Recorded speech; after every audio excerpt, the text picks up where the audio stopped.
Shalom, bienvenue chez Tishalak Intercession. J'espère que vous allez bien. C'est Magali Ngaloula.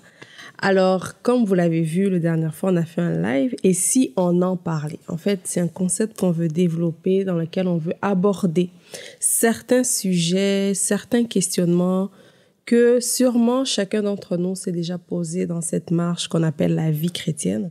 Et on veut essayer de discuter ensemble. Alors aujourd'hui, comme premier épisode, si je peux dire ça comme ça, on va essayer un peu d'aller comme dans une série télévisée. Ceux qui connaissent Netflix voient de quoi je veux parler. Alors on veut parler de cultiver la présence de Dieu. C'est quoi cultiver la présence de Dieu? Parce que c'est des termes très théologiques des fois qu'on a, mais on veut essayer un peu de le voir d'une façon très basique. Alors c'est quoi cultiver la présence de Dieu? Et pour les textes qui vont nous inspirer, c'est le psaume 27, Matthieu 3, 8 et le psaume 63, 1 à 3. Je vais pas les lire, je vais vraiment plus me concentrer sur l'échange aujourd'hui. Alors, on dit que cultiver, c'est travailler la terre pour lui faire produire des végétaux utiles aux besoins de l'homme. Synonyme défricher. Donc, quand je parle de cultiver la présence de Dieu, c'est que je dois cultiver la terre. Et qu'est-ce qu'on entend ici, la terre? Vous le comprenez déjà, on parle de mon cœur, on parle de l'état de mon cœur. Donc, je dois d'abord cultiver l'état de mon cœur pour pouvoir cultiver la présence de Dieu dans ce cœur-là, dans ce temple-là que je suis, que la parole nous dit être le temple du Saint-Esprit. Ensuite, on dit cultiver, c'est soumettre une plante à divers soins en vue de favoriser sa venue et faire pousser. Donc, quand on parle de cultiver, on entend entretenir. On entend entretenir, on entend nourrir. C'est que quand je veux cultiver quelque chose, je dois le nourrir. Par exemple, si je dis que je veux vivre selon Dieu, si je veux marcher selon le Seigneur, je dois cultiver d'abord mon cœur. Je dois d'abord le nourrir des bonnes choses. C'est quoi? C'est de comprendre l'état d'abord de mon cœur. Je vais m'arrêter un peu là et puis essayer de expliquer avant d'aller dans d'autres définitions. C'est que quand je parle de soumettre, ça veut dire que je soumets mon cœur à certaines disciplines aussi. Je soumets mon cœur à une certaine pratique ou une certaine hygiène de vie et tout. Et qu'est-ce que j'entends par là? Par exemple, quelqu'un qui veut perdre du poids. Si tu veux perdre du poids, mais il y a une habitude que tu dois développer pour emmener à perdre du poids. Mais avant même d'arriver à mettre en place comme un programme de perte de poids, tu dois d'abord comprendre combien de poids tu dois perdre et est-ce que vraiment c'est réaliste? Parce qu'il y a des gens qui veulent perdre du poids, mais en fait, le poids que tu as en ce moment, c'est ton poids, c'est correct. Donc, pour pouvoir cultiver cette perte de poids-là, je dois faire certaines pratiques. Donc, je dois, comme on dit, travailler mon corps, revoir aussi mon environnement, revoir aussi ma façon peut-être de vivre qui n'est pas peut-être adéquate et tout. Tu sais, aujourd'hui, quand tu vieillis, on le dit, plus tu vieillis, plus ton corps réagit différemment. Plus ton corps, en fait, des fois, peut-être tu vas avoir un effet, comment je peux dire, boomerang qu'on appelle. Il y a une habitude que tu as développée au fil des années et arrivé à un certain âge, ton corps va commencer à te le montrer, te le dire que non, regarde, tu m'as habitué à un certain style de vie, mais alors là, maintenant, tu veux essayer de le changer. Donc, avec le Seigneur, c'est pareil, c'est la même chose. Il va être difficile pour moi de pouvoir cultiver ou pouvoir avoir la présence de Dieu d'une façon permanente en moi, si je ne cultive pas d'abord mon cœur, si je ne prends pas d'abord le temps de travailler ce qui peut venir faire obstacle à ça. Les agriculteurs nous l'enseignent bien. Lorsqu'ils veulent, comment on dit, j'allais le dire en lingala parce que oui, je suis africaine, kolona, planter une graine par exemple, Mais avant d'aller planter cette graine, ils doivent d'abord aller s'assurer que la terre, elle est fertile. Ils doivent d'abord s'assurer qu'il n'y a pas quelque chose qui vient les empêcher de pouvoir mettre cette graine-là. Et c'est ça qu'on entend par cultiver son cœur, sa terre, parce que ton cœur est la terre dans laquelle Dieu va venir s'investir et se mettre, en fait. Et alors, c'est difficile pour moi de pouvoir commencer à prier des heures, aller servir et tout, faire ce que je peux faire si d'abord l'état de mon cœur n'est pas bon. Et avant d'arriver un peu à comment je cultive mon cœur, on va regarder l'autre définition. Développer, entretenir une qualité, un don, se former. En fait, quand je parle de cultiver, c'est que c'est ça justement. Je développe quelque chose. Quand je veux cultiver ma relation avec le Seigneur, c'est que je veux développer ma relation avec le Seigneur. C'est que je veux qu'elle aille quelque part, qu'elle m'emmène à un endroit, qu'elle puisse m'aboutir à quelque chose et qui revient à la définition de cultiver, c'est produire des végétaux. On va garder vraiment ça en tête, produire des végétaux, parce que je ne veux pas cultiver la présence de Dieu juste pour la cultiver. C'est que cette présence-là doit produire des végétaux utiles aux besoins de l'homme. Ensuite, on dit que c'est développer une idée, un sentiment, les faire prospérer. Donc, quand on veut cultiver, c'est que je développe quelque chose. C'est comme j'ai une idée dans ma tête, ben, je veux la développer pour que justement elle prospère et qu'elle emmène quelque part. Alors, comment je cultive la présence de Dieu? Je la cultive justement par la prière, bien sûr, par la parole, bien sûr, et tout, mais surtout en étant intentionnel dans la manière que je garde mon cœur. Et la prière va venir t'aider à être comme une espèce de détection, de voir quel est l'état de mon cœur.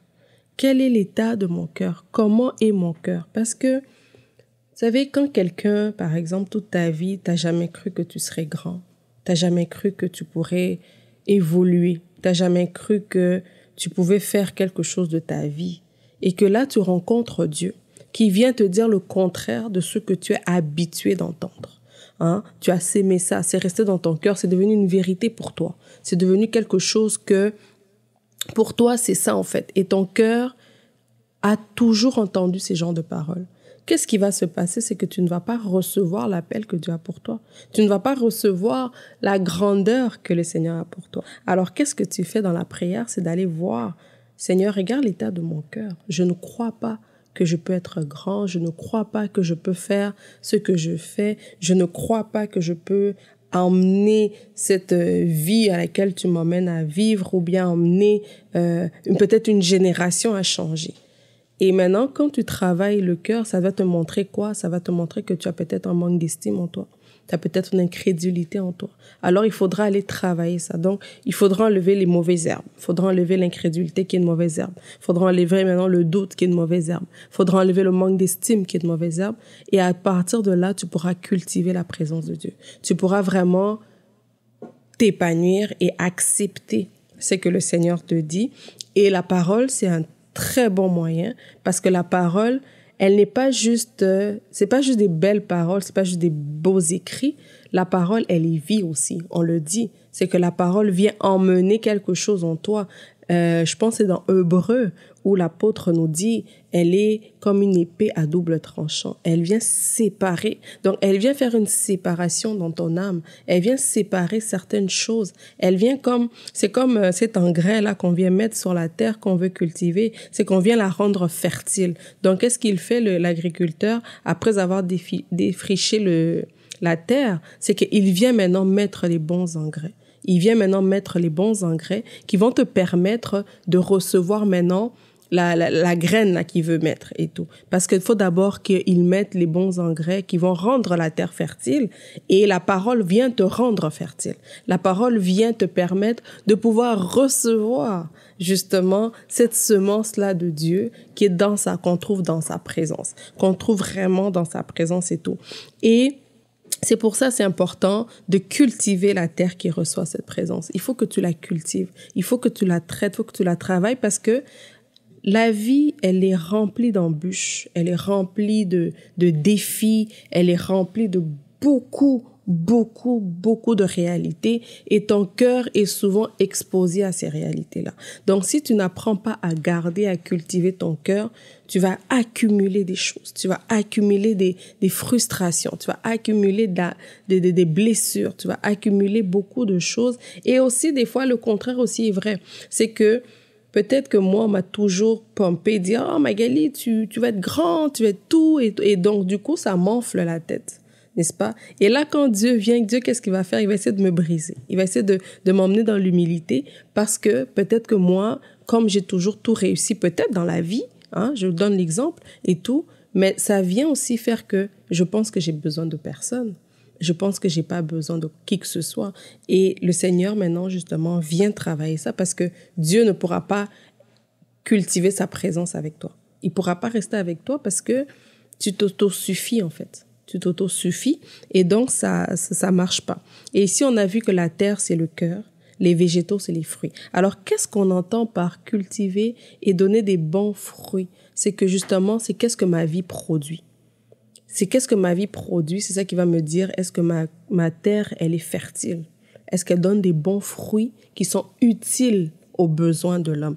Quand on parle le mot utile, ça veut dire que tu es important, tu as une importance. Être utile, c'est pas juste tu es là en fait, que on sait que ta présence est là. Non, c'est que en fait être utile, c'est que tu comprends que ma vie répond aux besoins de quelqu'un.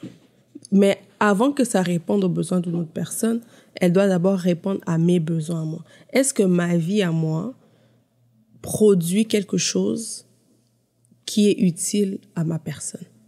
Est-ce que comment je suis produit? C'est ça que la présence de Dieu vient faire d'abord dans mon vie.